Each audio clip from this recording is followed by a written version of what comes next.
Ejercito Estrada, guilty beyond reasonable doubt of the crime of plunder, defined in and penalized by Republic Act number 7080 as amended. On the other hand, for failure of the prosecution to prove and establish their guilt beyond reasonable doubt, the court finds the accused Jose Chingoy Estrada and attorney Edward Serapio not guilty of the crime of plunder, and accordingly the court hereby orders their acquittal. The penalty imposable for the crime of plunder under Republic Act number 7080, as amended by Republic Act 7659, is reclusion perpetua to death.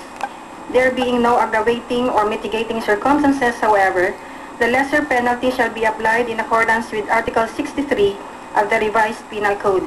Accordingly, accused former President Joseph Ejercito Estrada is hereby sentenced to suffer the penalty of reclusion perpetua and the accessory penalties of civil interdiction during the period of sentence and perpetual absolute disqualification. The period within which accused former President Joseph Ejercito Estrada has been under detention shall be credited to him in full as long as he agrees voluntarily in writing to abide by the same disciplinary rules imposed upon convicted prisoners.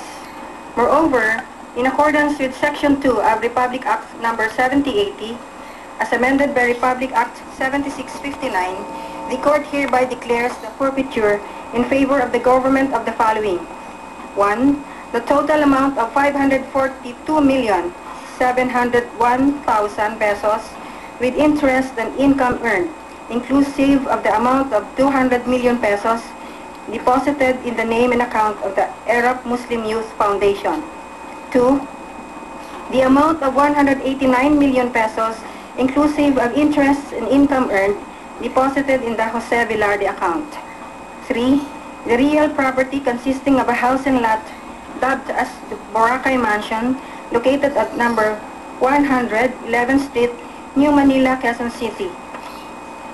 The cash bonds posted by accused Jose Chingoy Estrada and attorney Edward Serapio are hereby ordered cancelled and released to the said accused or their duly authorized representatives upon presentation of the original receipt evidencing payment thereof and subject to the usual accounting and auditing procedures.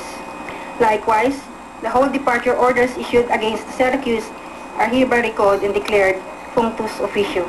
So ordered.